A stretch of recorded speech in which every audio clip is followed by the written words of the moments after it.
That day I lost all the sanity that makes me sane from the world. Madaming tanong ang gumugulo sakin.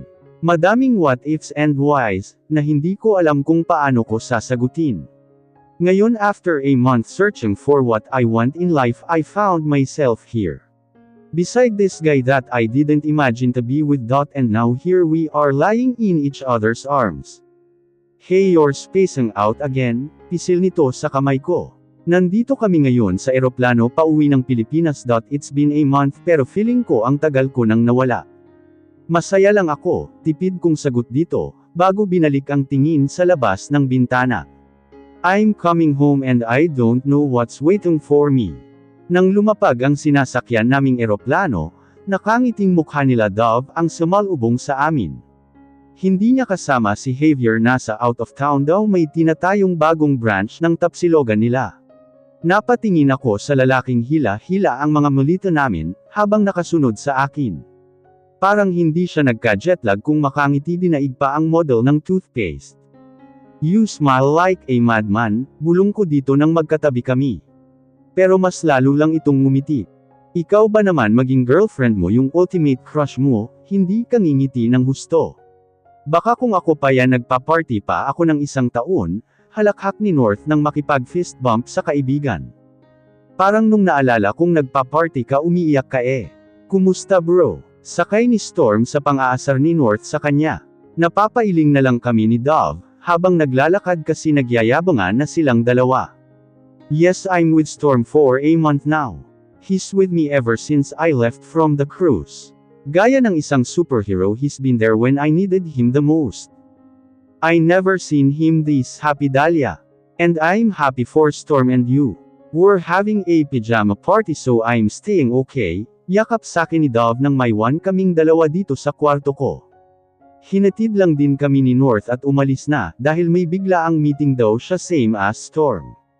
1 buwan din siyang nawala sa bansa, kaya posibleng marami din siyang aayusin. Napangiti ako habang nakahiga sa kama ko, na-miss ko ang ganitong pakiramdam. I miss this, there's no place like home Dove. Osal ko nang di namamalaya na bumagsak na ang mga luha sa pisngi ko. Hindi ko alam pero bigla na lang akong napahagulhol ng mga oras na yon. Hindi ko alam kung dahil sa pagod, stress or I'm just overthinking everything. Pinabayaan lang akong umiyak ng umiyak ni Dove, hindi siya nagsasalita. She let me cry and cry until I get tired of it. Mukha kang zombie, bungad niya nang makalabas ako ng banyo pagkatapos kong maligo. I clean up after I cried a pail of tears. Ganda ka. Bato ko sa kanya ng unan pero tumawa lang ito. Oh how I miss that. Last month ko pa huling nakita yang palaban na Dahlia na yan, tipid akong napangiti sa sinabi niya. Yeah, and I miss my old self too. Ngayon naniniwala na tuloy ako sa kasabihan. Change changes people. Naabutan kong abalang-abala si Tita Esperanza sa kusina ng makababa kami ni Dove. Akala mo may handa ang gaganapin sa dami ng pagkain. Dahlia iha, naku pasensya na abala kami kanina, may inatinan na meeting ang tito mo. Mabuti naman umuwi ka na, we really miss you. I thought ayaw muna sa amin. Nakalimutan muna ata kami dahil lang may boyfriend ka na eh. Pagtatampo ni tita kaya niyakap ko na lang ito bilang pag-alaw dito. Tita, I miss you too. Pwede ba yung ayawan ko kayo eh, kayo na lang ang family ko. Actually you're the only family that I have, so paano ko kayo makakalimutan? Hay nako, kahit anong sabihin mo nakakatampo ka pa din. Nga pala, may damit ka na ba para sa anniversary ng company? Just check the other room. Nagpakuha na ako ng mga damit in case na dumating ka, bili nito bago bumalik sa kumidor. Nag-aya na itong kumain, kaming 3 lang ang nandito ngayon, late na kasi ang uwi ni Tito Will. Buti na lang wala dito ang mga pinsan ko, kundi daig ko pa ang sinabon ng husto. Ano ganito na lang tayo magtitinginan, wala ng kwento. Basag ni Dove sa katahimikan ko. Andito kami ngayon sa lanay nagpapababa ng kinain. Namiss ko ata ang lutong bahay sa dami ng nakain ko. Ano bang gusto mong sabihin ko? Sinabi ko na naman sa'yo diba, and besides tapos na yun, kunwari naiinis kong sabi dito, para matigil siya sa pagtatanong. But no, ang Dove mas makulat pa siya sa isang batang paslit. Hindi niya ako tinigilan hanggang sa hindi ako magkwento. As far as I can remember, you're supposed to be Mrs. Roosevelt. How come na naging kayo ni Storm? Nagkibit-balikat lang ako sa tanong niya. Tsaka ang sabi mo lang pupunta ka na ng Japan, hindi mo sinabi na kasama mo yung lalaking yun, at iniwan mo ang mapapangasawa mo, napabuntong hininga na lang ako sa sentimiento niya. Totoo naman alam niya kung nasan ako, pero wala siyang alam sa nangyayari sakin. I'm sorry Dove, masyadong magulo ang utak ko ng mga oras na yun. I just wanted to live away from him, ginulo niya ang buhok at frustrated na tumingin sakin. Alam kong magulo pero bakit nga? Lahat kami clueless kung anong nangyayari sa'yo. That day when I talked to you. Hilang yun. Pabitin ka no, diretsuhin mo na nga tatamaan ka na sakin, naiinis niyang pangungulit sa akin. Malungkot akong napangiti sa frustration niya, sobra ko pala silang napapahirapan. Masyado pala akong nagiging pabigat sa kanila nang di ko sinasadya. Nalasing ako nung lumabas ako ng gabing yun. I was so drunk that time, and I was flirting with a guy that time. Muntik nang may mangyari samin. Oh my God. Oh my jest. Literal muntik so meaning he touched you. I can't take this. Nagsisigaw niyang reaksyon habang nagpapalakad-lakad sa harap ko. So itutuloy ko pa ba? Hindi mo na kaya diba, napasimangot siya sakin kaya napailing na lang ako, bago tinuloy ang kwento ko. He stopped when I'm half naked, that time I don't want him to stop, kinakain ako ng sobrang pagnanasa ng mga oras na yon. But still he left me in that room without a word. And worst I didn't know it was him, until I wake up in the morning, literal na laglag ang panga ni Dove, habang nakatingin sa akin. Ilang minuto siya bago nagbalik sa sariling katinuan. You really allow him to touch you? What did he say why he left? Ginusto ko lahat ng ginagawa niya sakin noon. I don't know if it's because of the alcohol. But it really feels good. But he stopped, he says hindi niya daw kaya. That he don't innocent and I'm not good enough to fill the space, bulong ko sa huling linya ko nang muli yung mag-flashback sa akin. Without a word just hug me and I started crying again. Para akong sinampal ng mga oras na yun. Hindi ko alam kung may nararamdaman na ako sa kanya, or it was just a lustful feeling towards him. Siguro nga yung kumpanya lang ang gusto niya, kaya siya ganoon sakin. Siguro wala naman talagang nararamdaman, kaya madali lang sa kanyang iwan ako at saktan, kunot noong napatingin sa akin si Dove na parang nagtataka. So sad na saktan ka, why mahal mo na ba siya? Do you have feelings for him na? I thought it was just a lust, napakibit-balikat ako sa tanong niya. I don't know, pero para kasing pinipiga ang puso ko nang iniwan niya ako doon. I don't know, I almost bargained myself that night, pero nagawa niya pa rin akong tanggihan, malungkot kong tugon dito. Hindi mo ba kinakaya lahat ng stress, o napapagod ka na? Tito Will asked the moment I sit in front of him. Ilang beses akong napalunok, parang natutuyo lahat ng tubig sa katawan ko. Andoon yung yuyu ko at iikot ang tingin ko sa loob ng study room, para maghanap ng isasagot pero wala akong mahanap. Tito, I'm sorry, hindi ko gustong mahirapan kayo o saktan. But it's too heavy to get married instantly, on a person I'll never met before, nakayuko kong paliwanag dito. I know, but Art is not a stranger anymore iha, napaangat ako ng tingin sa sinabi niya. Alam niya bang magkasama kami sa barko? Maybe Kuya told him about it. Your childhood friend, don't you remember that? They were our neighbor before actually, ever since you mom and dad decide to live her in Manila. Napailing ako bago sumagot sa kanya, naguguluhan at hindi maintindihan. Hindi ko alam tito, wala po akong maalala gaya ng sinasabi nyo, kunot noo kong iling dito, dahil kahit anong alaala di ko matandaan. Pero gaya ng una niyang sinabi, Art is my friend before, bago kami lumipat sa bahay na ito. Sobrang close daw kami noon ni Art, kaya nagagalit si Kuya Matt at laging nakabantay. Naka-aksidente din daw ako noong bata pa ako, sabi ni Tito, at ayon din sa kanya, sabi daw ng doktor nagkaroon ako ng selective amnesia noong kabataan ko. Kaya baka yun din ang rason, kaya hindi ko siya matandaan. Kinakabahan akong napakapit sa pouch na hawak ko. Ito ang unang beses ko siyang makikita after a month. Hey, hindi ka pa handa para makaharap siya? Antag ni Dove na nasa tabi ko. Andito na kami sa harap ng hotel, kung saan gaganapin ang annual party ng kumpanya. And I'm nervous because Roosevelt is here. Pagkapasok namin sa malaking pinto ng hotel, nagkikislapan na ang mga kamera. Nasa unahan ko si Dove kasama niya si Javier, syempre kailangang may date. Nagulat ako sa kamay na gumagap sa kamay ko, at diretsyong inilagay sa braso niya. Napailing ako, feeling cool pero sobrang kinakabahan naman. I'm sorry we're late. Sobrang bagal ng mga kasama ko, bulong nito habang naglalakad kami papasok.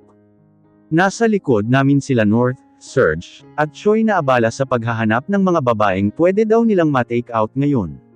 Pasensya ka na, desintiman ang itsura ng mga yan balahura parent, bulong niya na parang hindi dahil dinig na dinig pa din nila ito. Nagsalita ang hindi, wag kami bro, may bahid ka din, wag kang magmalinis, napangiti ako dito.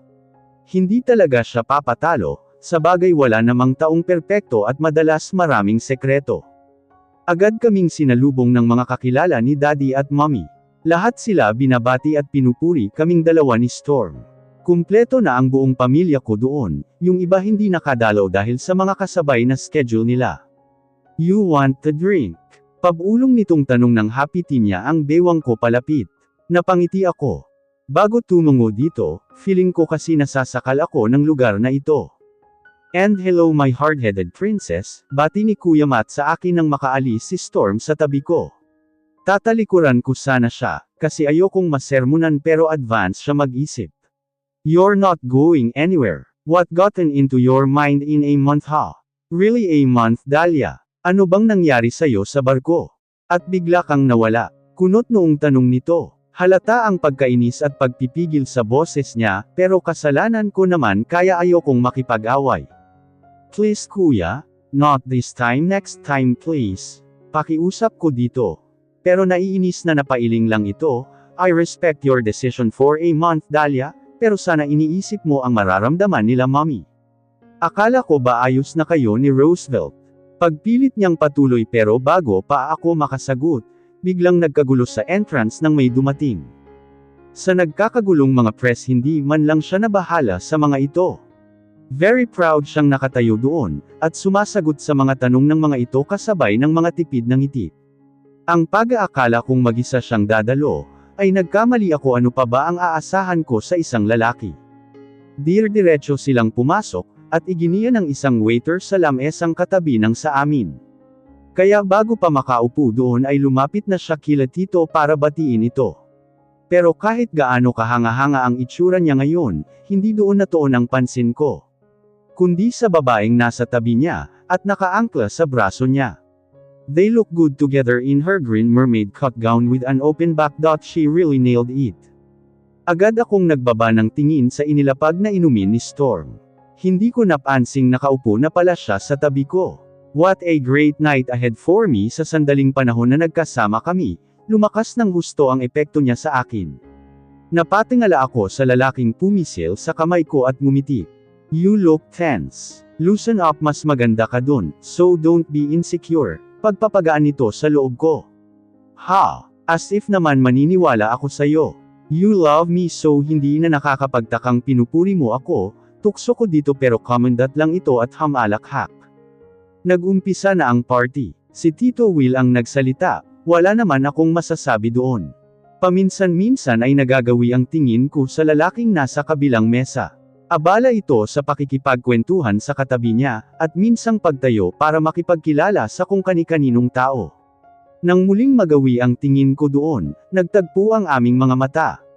Nakita kong tumaas ang sulok ng labi niya, bago muling bumaling sa katabing patuloy siyang kinakausap.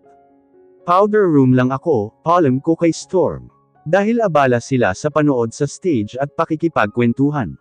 Gusto ko lang humingang saglit, feeling ko nahahati ang hanging nakukuha ko doon.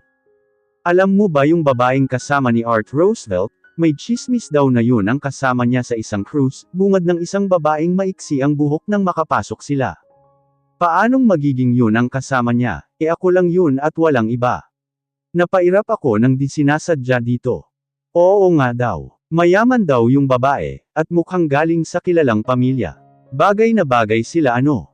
Balita ko nga ikakasal na din sila, inaayos lang ata ang parehong panig, dagdag pa ng isa. Halos mas amid ako sa sarili kong laway sa sinabi nito. Miss, ayos ka lang ba? Alalang tanong nila, tinaas ko lang ang kamay ko bilang sagot dito.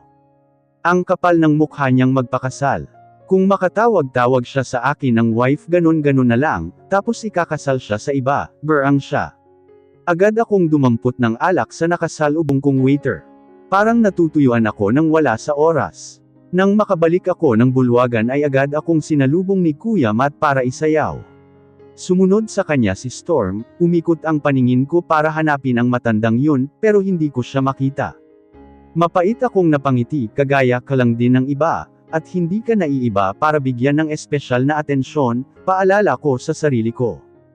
Kaya nagulat ako nang makita itong nakatayo sa tabi namin ni Storm.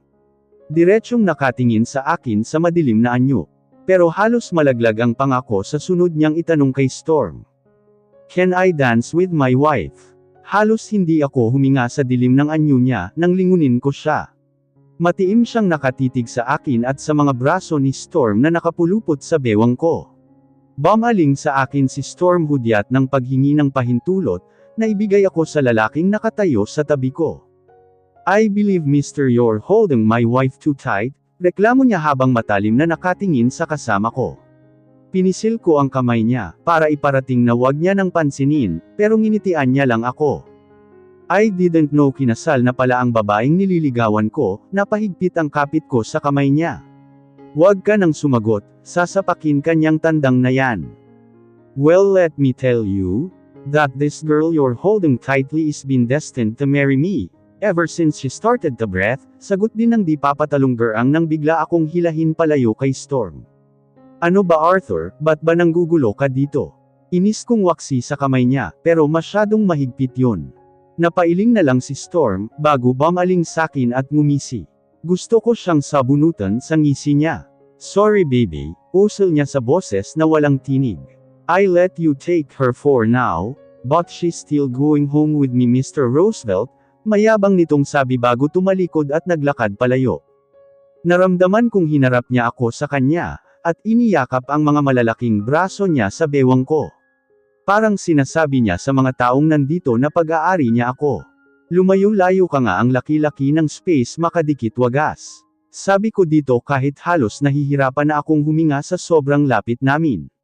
Masyadong maliit ang space na meron kami, pati hangin nakikihati na din siya. I thought you like me this close. Or maybe this close, parang tumigil lalo ang paghinga ko sa ginagawa niya. Dahil mas lalo niya akong hinahapit papunta sa kanya. Sinubukan kong itaas ang kamay ko, at nilapat sa dibdib niya para itulak siya. Pero bigo ako dahil nagmumukha lang na dinadama ko ang katawan niya. Parang gusto ko na lang mag-sign of the cross, dahil baka makagawa ako ng kasalanan, dahil sa ginagawa niya. Napaigtad ako nang bigla niyang elapit ang mukha niya sakin, ipipikit na sana ako sa pag-aakalang hahalikan niya ako. Pero dumiretso ang mukha niya sa leeg, at doon ito ipinatong. Amoy na amoy ko ang pabangong gamit niya gaya pa rin ng dati. Halos malunod ako sa sarili kong imahinasyon, na hindi ko alam kung saan ang patungo. I miss you, napamulat ako sa bulong niya. Naalala ko na naman yung araw na yun, ayoko siyang sumbatan, dahil wala siyang hiniling sa akin ng gabing iyon. Sadyang kasalanan kong lahat, dahil nadarang ako sa sarili kong pagnanasa. Why are you doing this? Tanong ko matapos huminga ng malalim. Gusto kong namnamin ang sandaling ito na kasama siya, hindi ko alam. Pero masyadong nanag sa sarili ko ang malaking insecurities ko. Hindi ko alam kung bakit ganito na ang nararamdaman ko para sa kanya, simula sa barko nagbago ako. Kaya ngayon ako na ang maglalakas ng loob para magtanong, mas masakit kasi kung magtatagal pa. Gusto kong mahiya sa kanya sa lahat ng nangyari, pero hindi matahimik ang sarili ko na walang kasagutan iyon. Pagkatapos kitang pabayaan ng isang buwan, ito ang ibubungad mo sa akin. Alam mo bang minsan gusto ko nang sapakin yang lalaking dikit ng dikit sa'yo, kaso masyado akong kinakain ng ego ko, para lapitan ka at hilahin palayo sa kanya, titingalain ko sana siya, pero hinawakan niya lang ang ulo ko, at sinubsob sa dibdib niya. Napapikit ako doon habang ninanamnam ang pabango niyang naamoy ko. Baliw ka pala ikaw ang nagsabing layuan kita, tapos mag-iinarte ka ng ganyan, sambat ko dito. Napakapit ako sa laylayan ng coat niya, nang higpitan niya ang yakap niya sa akin. Ang bawat pagdantay ng ilong niya sa leeg ko, ay nagbibigay ng kakaibang pakiramdam sa akin. Parang anumang oras mawawala ako sa aking ulirat sa ginagawa niya. Ilang taon kong tiniis na lapitan ka. Halos bawat galaw mo binabantayan ko. Tapos gusto mo sa isang gabi lang mawawala yun. Ayokong saktan ka, pero mas lalong ayokong magalit ka sa akin pagkatapos noon.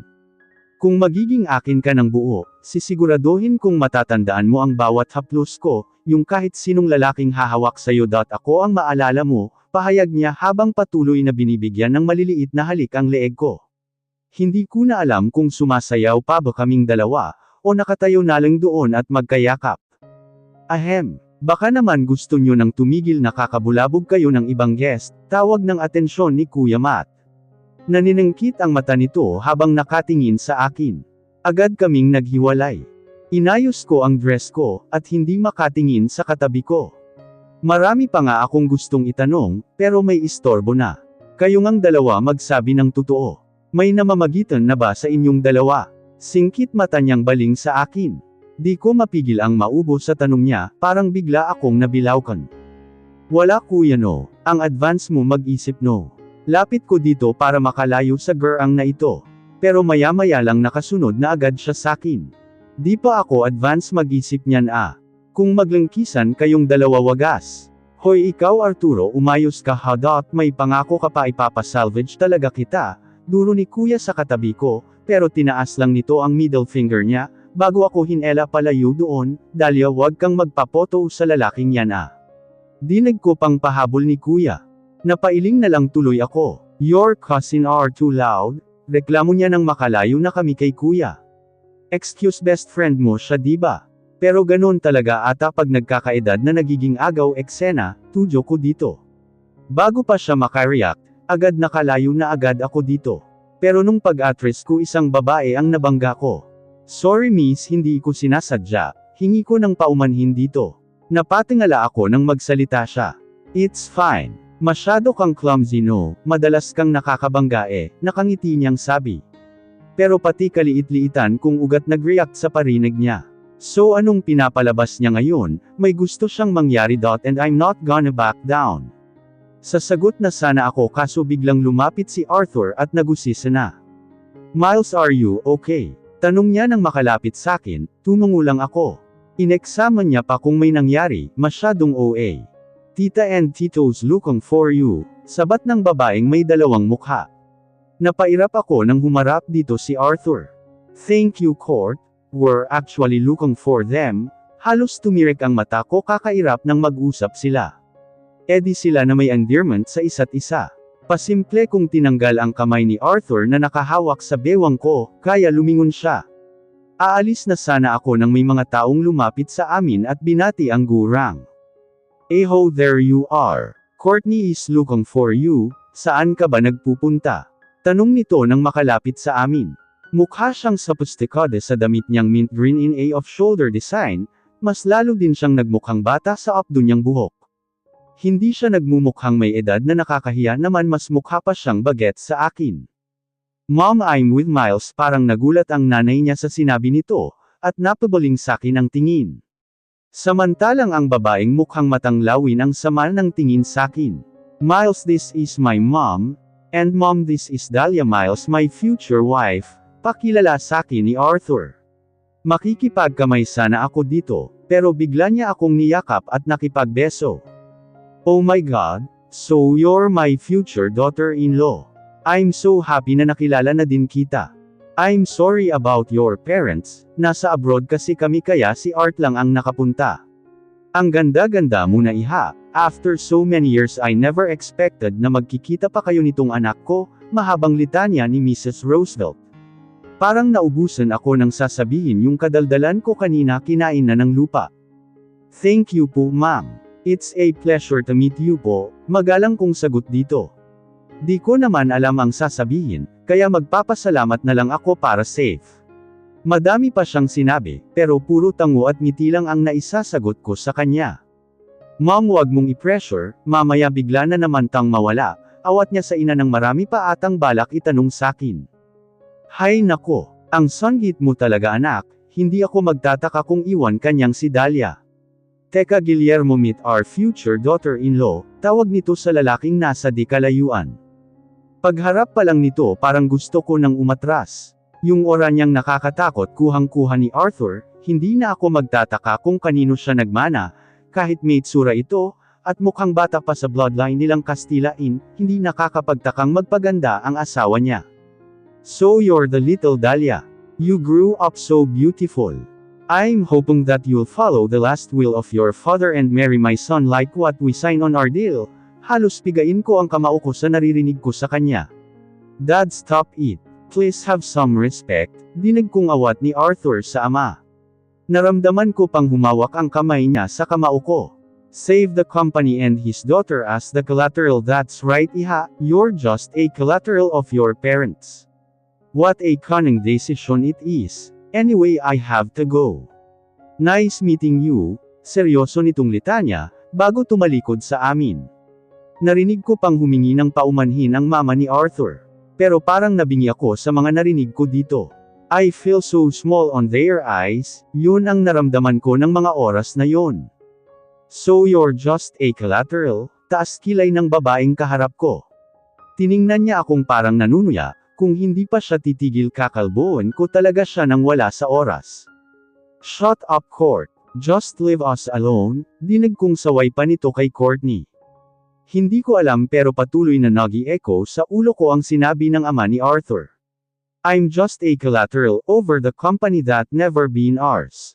I wanted ask my parents why they did that, pero pareho lang pala ang isasagot nila sa sinabi noon nila Kuya Matt sa akin. Naramdaman ko na lang ang pagyakap ng mga bisig niya sa akin. It feels a bit strange but on the other hand I feel safe. I'm sorry honey. Dinig kong sabi niya nang yakapin niya ako. Hanggang sa kusang tumulo ang mga luhang kanina ko pa pinipigilan. Tuloy-tuloy silang tumutulo kasabay ng mga salitang paulit-ulit lang din sa utak ko. Save the company and his daughter as the collateral. That's right iha, you're just a collateral of your parents. Save the company and his daughter as the collateral. That's right iha, you're just a collateral of your parents. Paulit-ulit na umiiko sa utak ko ang binitiwang mga salita ng ama ni Arthur.